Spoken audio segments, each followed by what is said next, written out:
ว่ารางส่งน้ำพระนี่แล้วเราก็ตีกดลงมาแบบนี้เลยครับตีตั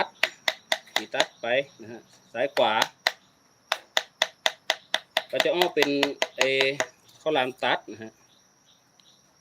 จะออกเป็นข้าวหลามตัดอันนี้คือเทคนิคนะครับเบิบประมาณนี้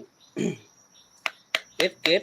มันกะง่ายอยู่ในการตีซิ่วนะครับมันก็ไม่ได้ยากอะไรนะไม่ได้ยากเย็นอะไรมากมายแต่บางครั้งเทคนิคบางอย่างก็ไม่มีใครบอกเรานะนอกจากลำเพื่อจะง่มเศร้าและคลอดได้ถ้าไม่มีใครบอกไม่มีใครแนะนำนะครับถ้าพี่น้องเขามาเบิ้งแล้วกับมาเห็นกับโอ้พอเห็นแล้ววันนี้พอเห็นพ่อใหญ่ดุยเอ็ดแล้วแก้วเอ็ดงา